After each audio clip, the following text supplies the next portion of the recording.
Hey, sorry about that. We're back. We may not be technical wizards yet. We might still be figuring that out. I'm repositioning you guys. Sorry if I'm making you seasick. All right, hopefully you can see that. Hopefully you can get back on board here. Yep. Show goes on. Things happen. It's all good. Now we're moving it up 16 by 20. It actually couldn't have happened at a more opportune time because we hadn't started this one yet. Right. It's just perfect. All right, here we go. Let's do it. Let's get back into it. And that's just it, folks. You got to just like get on with it. Remember also that this is fun. And it's about paint. And paint is just something you can change. So no reason to get upset and just keep moving. All right, let's do a big pour here. We're going to do, we were working on composition. That's where it got cut off. So just a couple of little tips here about composition when you're painting in general. Just general rules of art. You want to use your canvases, and if you're, like, let's say we're doing a landscape today. So you're going to want to think of your canvas is cut into thirds. So, you know, that gives you sky, land, and foreground, which will allow you to have depth and perception. Or you can eliminate the middle one and just use two of those lines, these two, and have a giant sky and a smaller land. So those thirds are actually really great ways for you to make sure that you have enough paint, because you know what you need next. And it also allows you to go in stages, which allows the painting to build and grow, and it looks really rich when you do that. So also basic things about horizon lines. They are darker.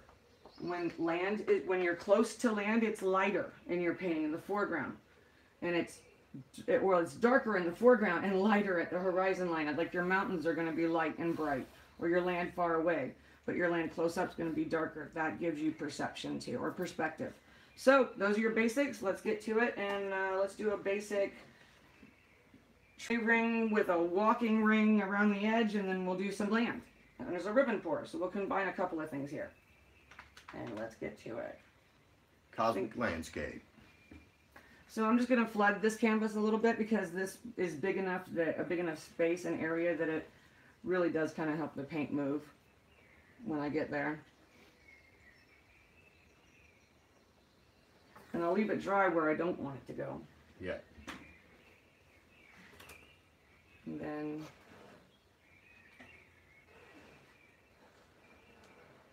spread it out.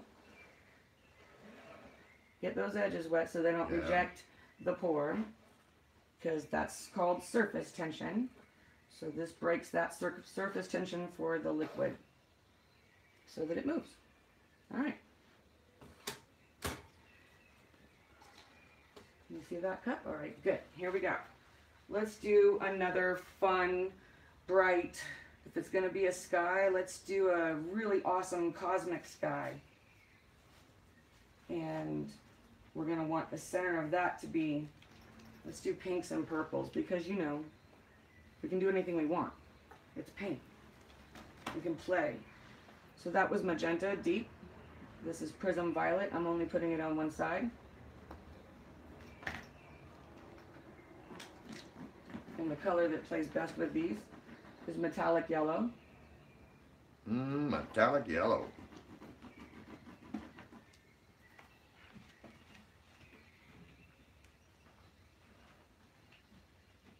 This is just flat yellow, because when we've learned that the paints, when you mix them, you have some flat colors or things that are non-metallic, I should probably just say, and then your paints that have metallics in them.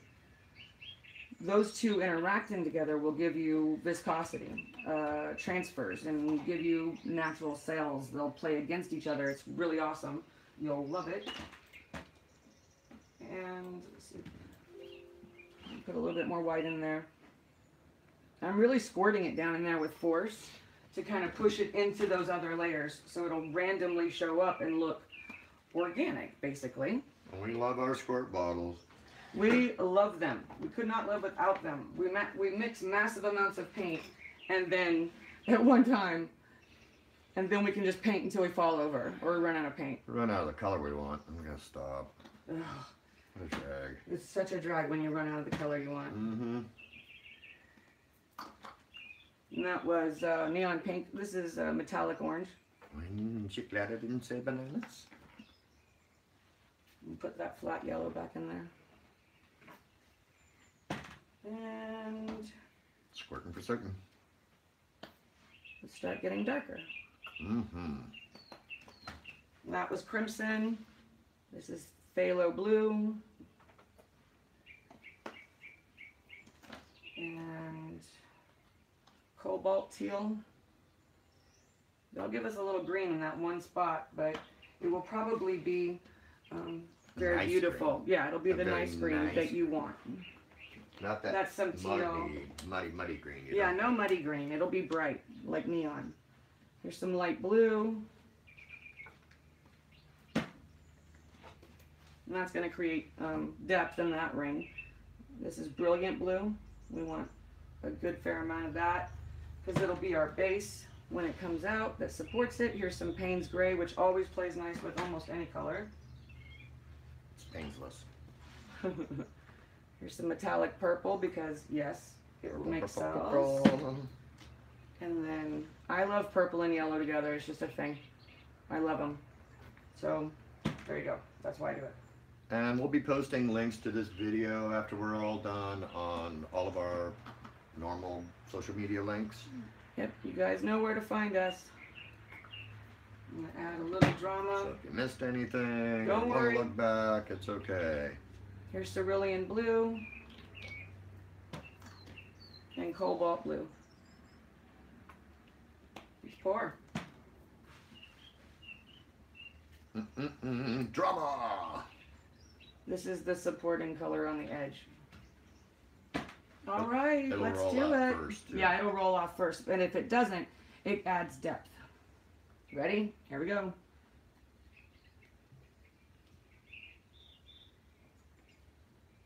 Cosmic landscape. iPhone people.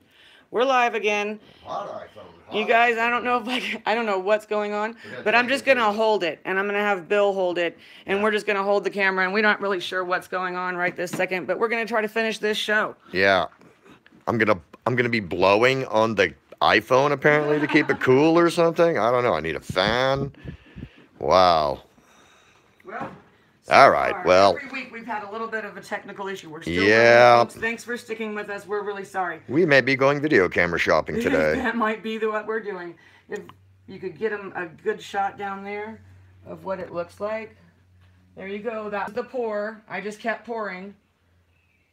So you can We'll see just we got a really nice Take you in the center. wormhole there. And now we're going to stretch it and make it into a sky. All right. Here we go.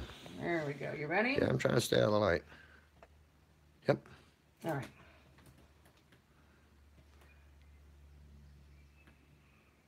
Actually, I think I'm going to start this way because we'll take that center.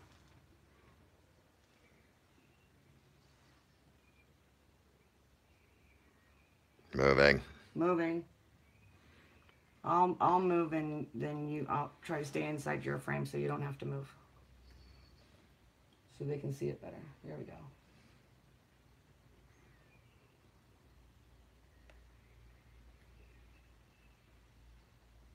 We're going to use it as a sky.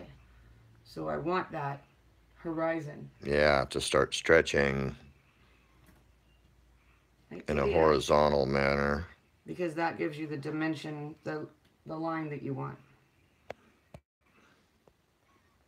You just go really slow. Just trying to get through it here, folks.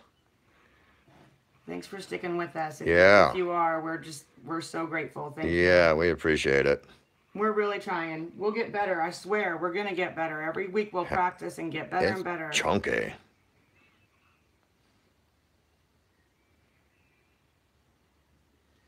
And I'm moving slow because I don't want to lose my lines. Yeah, that's a nice horizontal gradient there. Starting to get it, and it's stretching towards the edge.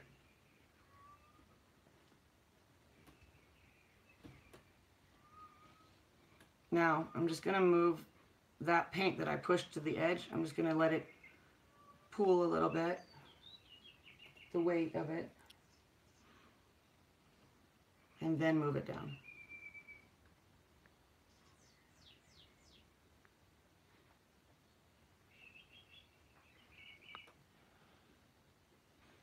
Don't want to lose the center.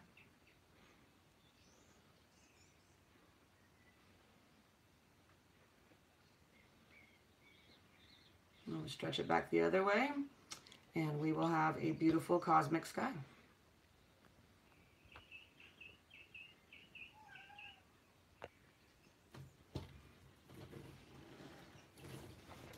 Okay, you want to give them a shot of that while I get the next step ready.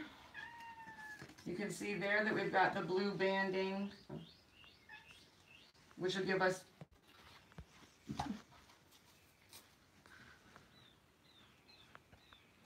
the sky. So, and that pre-wetting that we did up here in this corner allows that to kind of stand, or we can come back and lay some black into that either way. Right, so we're going to move on because we need to keep moving in case this thing cuts out again. Yeah. I'm going to put a black line here just under the paint. I don't really want it in that paint yet. This is another little tippy trick thing that I do to make great mountains. This is light blue violet. Oh, that is the color. And I'm going to run it right between that channel. Mm-hmm. Yeah, that's the color. You wouldn't think it is, but it is. Just going to fill the channel. Just gonna go in here and try and get in a little more and show what you're doing there. Let things join. Oh, okay, I'm not gonna do that. That's too much of an action shot. Back up. And then I use the white, and I go actually on top of the painting of, just put in a nice fat line on top of it. It'll make sense why I did that when I pull it all out. Just lay that channel in there on top of all that other color. Okay, so then your mountains, you know, mountains do that fun little fadey thing. So right on top of that black, I want that black kind of hidden. Yep, it'll come back. It'll come back in the shadows of the mountains. Back in black. So that's cobalt teal. And then I always like a little light blue. Just a little. This one will sink. It won't stay on top, but it'll give nice little effects later. All right, the rest of this is a ribbon. So I'm going to do it really fast. Start out with the black. This is Prussian green.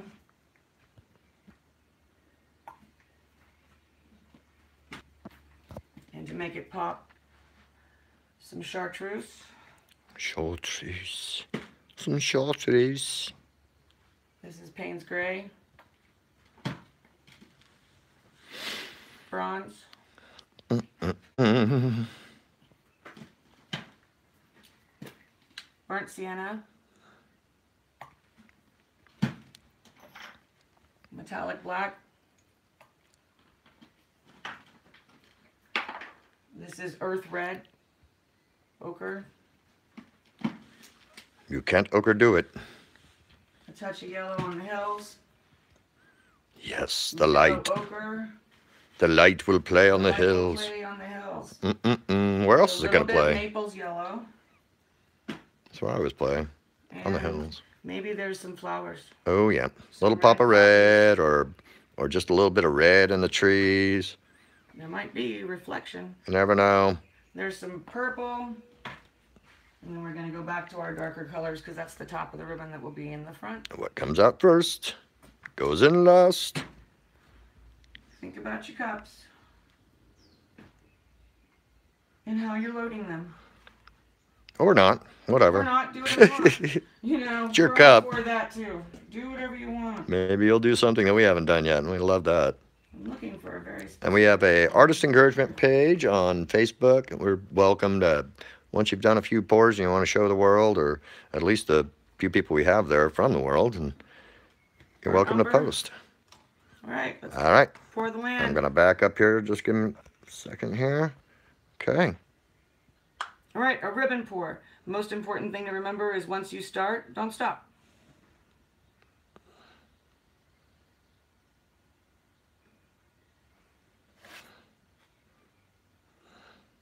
Cross your lines.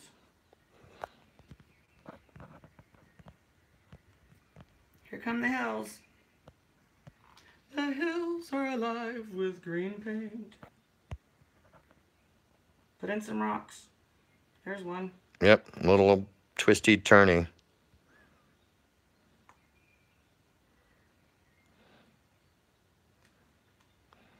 The line gets thinner and thinner, and it allows you to create texture. Get all that paint. All right, I'm just gonna grab these edges real quick. Break that surface tension.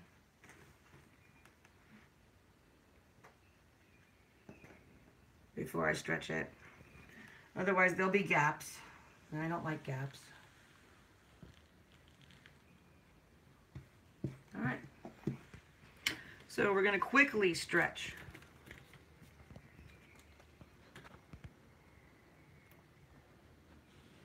Straight drop down. I angled my horizon line so that it gives it a bowl appearance at the end. So it'll make you have the perception that it is something that is dimensionally far away. So I don't usually stretch it all the way to the edge. I finish with black, and that'll make sense here in just a minute too, I promise.